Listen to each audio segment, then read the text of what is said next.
ყველას გინახიათ ალბათ ტუჩზე რაღაც გამოდის ხოლმე გაციების დროს. და კიდე შეიძლება გაგიათ ჰერპესია რომ ამბობენ ხოლმე. და რა არის ეს ჰერპესი?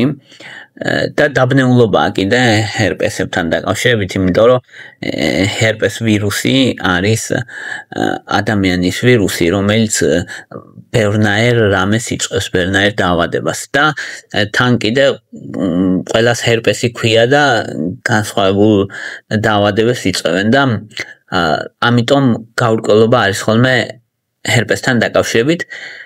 დღეს ფარდას ავხდით ამ გაურკვევლობას და მარტივად და გასაგებად გავივლით ჰერპეს ვირუსები რას იწვევენ, როგორ და თუ არის მკურნალობა საშუალება, როგორ და როდის. პირველი გვაქვს ჰერპეს ვირუსი. ანუ ჰერპეს ვირუს 1, ესე ქვია ჰერპეს სიმპლექს, ან მარტივი ჰერპესი ტიპი 1, მოკლედ ეგ არის მისი სრული დასახელება და ეს ჰერპეს ვირუს 1 არის რაც ტუჩზე იწვევს ხოლმე ჰერპეს, ან ტუჩის ჰერპეს რაც იწვევს. თავიდან დაბუჟების შეგრძნება, ქავილის შეგრძნება აქ ადამიანს, მერე ბლისტერი გამოდის ტუჩზე, ეს ბლისტერი არის მტკივნეული და მერე წყლული არის, გრძელდება ეს წყლული რამდენიმე ხანი და მერე გაივლის თავისით. მერე აი ქერქსავით გაიკეთებს და აი ქერცლება მოკლედ და მოშორდება და ყველაფერი კარგად არის მერე. ეს იცის ხოლმე გაცებების დროს. ამ ვირუსით უნდა დაინფიცირდეს ადამიანი, თავისით არ აქვს ეს ვირუსი ადამიანს, ამიტომ ყველას არც ემართება, ანუ შეიძლება დაინფიცირებული იყოს, მაინც არ დაემართოს, ესეც შესაძლებელია. როგორ გადაეცემა? ეს ვირუსი გადაეცემა ძირითადად ნერწყვით, კოცნით ან სახლში ვინმეს თუ აქვს ჰერპესი და საერთო სამზარეულო საგნებს თუ იყენებთ, მაშინაც შეიძლება ჰერპესი გადაეცემა ამ ორი გზით, კოცნით, ტუჩებში კოცნაზე საუბარი და სახლის სამზარეულოს რა ჩანგლები და ესეთი რაღაცების გაზიარებით გადაეცემა. შესაძლებელია სქესობრივი გზითაც გადაეცეს. და ეს ვირუსი ცხოვრობს ტერმინალურ განგლიონებში, ნერვებში მოკლედ და არის თავისთვის და მე როცა იმუნიტეტი შესუსტდება, მაგალითად ადამიანი გაციებულია ან რაღაც, მაგ დროს გამოდის და იჩენს თავს, ეგ არის თავარი პრობლემა ხოლმე. ეხლა რისკი რა გააჩნია ამ ჰერპეს ვირუს 1-ს, რომ შეიძლება გამოიწვიოს ზოგ შემთხვევაში ენცეფალიტი, თავის ტვინის ანთემა. და ეგ ძალიან დიდი პრობლემა, ну იშვიათია ძალიან ეგ რომ გამოიწვიოს, მაგრამ თუ გამოიწვიოს 70%-იანი სიკვდილიანობა აქვს თუ არ მკურნალი, ამიტომ ძალიან მნიშვნელოვანია. ხო, იშვიათია ძალიან რომ გამოიწვიოს, მაგრამ მაინც უნდა ვიცოდეთ. აციკლოვირი, ვანციკლოვირი მაზები არის, რომელთაც შესაძლებელია კრემები, რომელთაც შესაძლებელია მისი სიმპტომების შემცირება, მაგრამ არა ბოლომდე მკურნალობა. ანუ ეს ვირუსი თუ უკვე გაქვს, მოკლედ ვერ მოირჩენ, არის და არის, იქნება მთელი ცხოვრება, შეიძლება ვინმეს გადაასდოს, სხვა ისეც არაფერი. შესაძლებელია რომ გადაეცეს დედიდან შვილს, მაგრამ იშვიათია ეგეთი შემთხვევა. მეორე მნიშვნელოვანი ვირუსი არის ჰერპეს სიმპლექს ვირუსი, ანუ მარტივი ჰერპესი 2, ანუ ის იყო მარტივი ჰერპესი 1, ეს არის მარტივი ჰერპესი 2 და ეს 2 იწვევს გენიტალურ ჰერპესს, ანუ გენიტალიებზე იწვევს დაწყლულებას. ხო, ეს წყლული არის მტკივნეული. თავიდან რომ ემართება ადამიანს გრიპის მსგავსი სიმპტომები შეიძლება ქონდეს, მერე წვის შეგრძნება, ქავილის შეგრძნება და შემდეგ უწყლულდება. მრგვალია რომ შეხედო როგორც წესი და ქავილის შეგრძნება შეიძლება ქონდეს, წვის შეგრძნება. ადამიანს ქალებსაც, კაცებსაც ორივეს ემართებათ გენიტალიებზე. გადადის სქესობრივი გზით, ანუ სქესობრივი გზით გამოდები დაავადება მოკლედ და განსაკუთრებით საშიშია, როცა დედიდან შვილზე გადადის, ამიტომ არის რომ ორსულ ქალებში ჰერპეს ჭირდება მკურნალობა აუცილებლად, იმიტომ რომ ბავშვისთვის ძალიან საშიშია. სიმპლექს 2-ის შემთხვევაშიც ანტივირუსული წამლებია მოკლედ რეკომენდირებული. მაგალითად აციკლოვირი, ვალაციკლოვირი 7-10 დღის განმავლობაში მიიღება ხოლმე. ფამციკლოვირი ესეც 7-10 დღის განმავლობაში მიიღება ეს ანტივირუსული წამლები, რათა herpes simplex 2-ის მკურნალობა ან დათრგუნვა მოხდეს ხოლმე. ესეც ანუ ორგანიზმიდან ვერ გადის დროდადრო შეიძლება დაემართოს ადამიანს, შეიძლება არც დაემართოს ან ძალიან იშვიათად. მესამე herpes-ი არის varicella zoster-ი, ანუ ესეც herpes-ია, herpes 3-ია. ადამიანის herpes virus 3 ქვია ამას. და varicella zoster-ი გესოდნებათ ყველას ჩუტყვავილ. ეს არის ჩუტყვავილ, ან ჩუტყვავილაც herpes-ია. ჩუტყვავილას ვირუსი იწვევს ორ დაავადებას კი თავის მხრივ. ეს ჩუტყვავილა გინახიათ ალბათ, რომ ბუშტუკები, მრგვალი ბუშტუკები რო არის, გამოაყრის, ეკავება ძალიან ქავილი იცის, სიცხე იცის კიდე მაღალი. და ბუშტუკები დაღლილობას ისუსტემ მე ბუშტუკები მოკლედ აიქერცლება და ნენელა გადადის. ტკივილი იცის, გამონაყარი აქვს. და ასევე იწვევს უკვე ვისაც გადატანილი აქვს ჩუტყვავილა, იმაში იწვევს herpes zoster-ს. herpes zoster-ის სარტყლისებურ herpes იწვევს. გამონაყარს კანზე და ეწვით და მტკივნეულია ეს ძლიერი სახასიათებს ისა ტკივილი ამ herpes. ანუ გამოაყრის კანზე სარტყლისებურად, ზოლივით მოკლედ და ძლიერი ტკივილი იცის და საკმაოდ ძნელი ასატანია და გადასატანია ეს varicella zoster-ის ტკივილი. ნევრალგიაც შეიძლება გამოიწვიოს და ეს ნევრალგიაც კიდე პრობლემაა, ძლიერი ტკივილია მოკლედ. ახლა ეს ვირუსი გადადის აირწვეთოვანი გზით, ანუ არა ის სქესობრივი კავშირი არ ჭირდება ამას. ისე გადის ჩუტყვავილა პირდაპირ, ამიტომ ძალიან მაღალი გადამდებობა აქვს, აი ძალიან მაღალი, უზომოდ მაღალი გადამდებობა აქვს. ოთახში თუ ვიღაცას აქვს, ძალიან მაღალი შანსია რომ ყველას დამართოს, ვისაც არ აქვს ისა გადატანილი ეს ვირუსი. ხო, რისკი ახლა იმათ აქვს უფრო მეტი, ვისაც იმუნიტეტი აქვს სუსტი. შეიძლება გამოიწვიოს პნევმონია, ფილტვების ანთება, შეიძლება გამოიწვიოს ენცეფალიტი, მაგრამ იშვიათ შემთხვევებშია, თუმცა მომაკვდინებელია მოკლედ.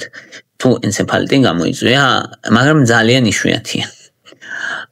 ხო, ნუ ამის არსებობს ვაქცინები საბედნიეროდ ბავშვობაში შესაძლებელია მისი მიღება ვაქცინის და შესაძლოა არსებობს კიდე დიდებში ვაქცინები herpes zoster-ისაც, ანუ მაგასაც მაღალი ეფექტურობა აქვს. მკურნალობას რაც შეეხება, ანუ პირდაპირ მკურნალობა არ აქვს. უბრალოდ უნდა დაეხმარო გამონაყარს და სიმპტომური მკურნალობა და ეს. და ხო, თუთიის ოქსიდი წაისვა იმ გამონაყარზე, რაც გაქვს. ჩუტყვავილას შემთხვევაში გულთხოვთ, რა თქმა უნდა. ხო, მეოთხე რასაც იწვევს herpes ვირუსი, არის Epstein-Barrs ვირუსი ქვია და ინფექციური მონონუკლეოზი ქვია მაგ დაავადებას. ანუ მეოთხე ვირუსი, ადამიანის herpes ვირუსი, მეოთხე იწვევს ინფექციურ მონონუკლეოზს და მაგ ვირუსს ეძახიან თან Epstein-Barrs ვირუსსაც. ანუ herpes ვირუსია თან Epstein-Barrs ვირუსს ეძახიან. ანუ ისე ჟღერს რაღაცნაირად, მაგრამ ნუ ესეა.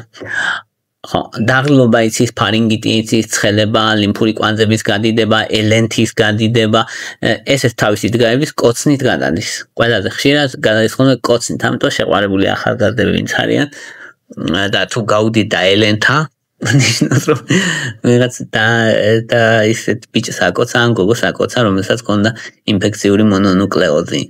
ხო, ნუ არ არის რა თქმა უნდა ეგ ისა დასაძრახი არ არის, მაგ გაგებით არ ვამბობ, უბრალოდ უნდა ვიცოდეთ რომ ესეა. გაედის თავისით და ეგეც არ არის პრობლემა, მოკლედ, მაგრამ მნიშვნელოვანია რომ აირიდოს უნდა ეგეთმა ადამიანმა კონტაქტური სპორტი, იმიტომ რომ შეიძლება ელენთა გასკდეს. ელენთა გადებული ელენთა შეიძლება გასკდეს, ეგ პრობლემა, ეგ რომ არ მოხდეს, ამიტომ უნდა აირიდო მნიშვნელოვანი პრობლემა რა აქვს ხა Epstein-Barrs ვირუსს, ანუ herpes virus 4-ს. აქვს რომ შეიძლება გამოიწვიოს სიმსივნე, იმუნიტეტ და დასუსტებულ ადამიანებში. ბარკიტის ლიმფომა შეიძლება გამოიწვიოს, ნაზოფარინგეალური კარცინომა გამოიწვიოს, ჰოჩკინის ლიმფომა და ელენთის გახეთქვა, რომელიც ფატალური შეიძლება იყოს. მაგრამ იშვიათია. აი, ამიტომ ამ მიზეზების გამო ნიშნულოვანია, რომ ან არ დაემართოს ინფექციური მონონუკლეოზი ადამიანს, ან ყურადღება მივაქციოთ განსაკუთრებით ელენთის გახეთქვის კუთხით. ხო, სიმსივნეებთან ასოციაცია კიდე ძლიერი, რა, ვისაც იმუნიტეტი აქვს შესუსტებული და ეგ უნდა ვიცოდეთ, რა თქმა უნდა. ჰერპეს ვირუს 5 არის ციტომეგალოვირუსი, ანუ ესე ციტომეგალოვირუსი შეიძლება გაგიგონიათ, მაგრამ შეიძლება არ იცოდეთ, რომ ეს იგივე ჰერპეს ვირუს 5-ია. ეს ციტომეგალოვირუსი ჩვეულებრივ ადამიანებში დიდი არაფერი არ არის, თუ იმუნიტეტი დასუსტებული არ აქვს, ან ბავშვი თუ არ არის ძალიან პატარა, არაფერი სიმპტომები არ აქვს, როგორც წესი, ჩვეულებრივ ჯანმრთელ ადამიანებში, ან ნაკლებ ჯანმრთელებშიც უმეტესად სიმპტომები არ აქვს. 90% შემთხვევაში მოკლედ ასიმპტომურია და 5% შემთხვევაში მონონუკლეოზის მსგავსი სიმპტომები აქვს. მაგრამ ბავშვებისთვის საშიში, ახალშობილებისთვის შეიძლება გამოიწვიოს სმენის დაქვეთება და მიკროცეფალია, ან პატარა თავი და გულყრები. ამიტომ არის რომ ან ბავშვების დედამ თუ გადადო შვილს მოკლედ საშიშია რა. ხო, და იმუნიტეტის დაქვეითების დროს არის კიდე საშიში. შეიძლება გამოიწვიოს რეტინიტი და დაბრმავება შიციან პაციენტებში, ამიტომ ამ კუთხით ისა. ხო, რაც შეეხება მკურნალობას, განციკლოვირით და ვალგანციკლოვირით ხდება მკურნალობა იმუნოკომპრომისულ ადამიანებში. შემდეგი გვაქვს ჰერპეს ვირუს 6A და 6B, მოკლედ 6 ჰერპეს ვირუსია, რომელსაც როზეოლა ვირუსს ეძახიან. ეხლა ეს ვირუსი რას აკეთებს? ეს ვირუსი იწვევს გამონაყარს, განსაკუთრებით ბავშვებში და აი 3-4 წლის ბავშვებში იწვევს გამონაყარს და ძალიან მაღალი ცხელება ახასიათებს. სიმპტომებიდან მნიშვნელოვანია ძალიან მაღალი ცხელება იცის მოკლედ რა. სიცხე აქვს და შეიძლება ფებრილური გულყრები დაემართოს ბავშვს. ფებრილური გულყრა არის გული რომ მისდის. გული მისდის რა, კრუნჩხვასავითაა რა, ბავშვს ემართება მაღალ სიცხეზე კრუნჩხვასავით. აი ეგ არის ფებრილური გულყრა. რომელიც არ არის საშიში, რომელიც გაივლის თავისით, მაგრამ დედებს ძალიან ეშინიათ ხოლმე. ხო. ძალიან ადვილად გადაეცემა მშობლიდან შვილს მოკლედ და ტელიმფოციტებში ცხოვრობს ეს ვირუსი. და ყველაზე ხშირია 6 თვიდან 2 წლამდე ბავშვებში. ხო, ერთ-ერთი ის არის, რომ აი ეს ფებრილური გულყრები რო იცის, ეგაა ცოტა საშიში, რაც მშობლებს აშინებს. ძალიან იშვიათად იმუნიტეტი დასუსტებული აქვს, შეიძლება ენცეფალიტი გამოიწვიოს, მაგრამ ეგ ძალიან იშვიათი შემთხვევაა, რამე განსაკუთრებული მკურნალობა არ ჭირდება, უბრალოდ მხარდაჭერითი თერაპია ჭირდება, სიცხის დაწევა, სიცხის დამწევი, სხვა ისეთი არაფერი. და ჰერპეს ვირუს 7 გვაქვს, რომელიც იწვევს სუბუქ როზეოლას მსგავს სიმპტომებს, რაც ზევით თქვი წეღანა იმ მსგავს სიმპტომებს, ცხელებას, გამონაყარს, ხშირად არ აქვს სიმპტომები. ბავშვებს ემართებათ ეგეც. და ხშირად არის ხოლმე კოინფექცია ჰერპეს ვირუს 6-თან ერთად. არაფერი ცუდს არ იწვევს მოკლედ ეს ჰერპეს ვირუს 7 არის თავისთვის. ცოტა სიმპტომი შეიძლება გამოიწვიოს, მეტი ისეთი არაფერი გაივლის თავისით ეს. და ჰერპეს ვირუს 8. ეგ 8 იწვევს კაპოშის სარკომასთან ასოცირებული ჰერპეს ვირუსია. სიმსივნეს იწვევს, კანის დაზიანებას თავიდან და მერე სიმსივნე შეიძლება დააზიანოს პირის ყრუ, საჭმელმონელებელი სისტემა, ლიმფური ორგანოები, ძირითადად გადის ნერწყვით და სქესობრივი კონტაქტიდანაც გადის. ლატენტურად ცხოვრობს ენდოთელიარულ უჯრედებში და B უჯრედებში. განსაკუთრებით მძიმე არის იმ ადამიანებში, ვისაც იმუნიტეტი აქვს დაქვეითებული შისიან პაციენტებში. ხო. და ასოცირებულია სიმსივნესთან, კაპოშის სარკომასთან და ლიმფომასთან, ლიმფომის ერთ-ერთ ტიპთან. ხო, ან პირდაპირ იწვევს კაპოშის სარკომას, სიმსივნეს, რომელიც ცუდია. ხო, ქიმიოთერაპია შეიძლება დაჭირდეს და ანტივირუსული თერაპია ასევე. ხო, აი ესენია ძირითადად რაც გვაქვს ჰერპეს ვირუსები და ეს დაავადებები, რომელიც ვითარდება. ეს იყო რის თქმაც მინდოდა.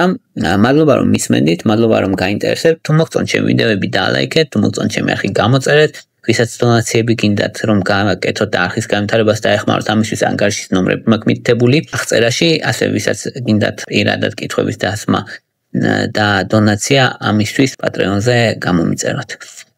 მადლობა რომ მისმენთ და მადლობა რომ გაინტერესებთ.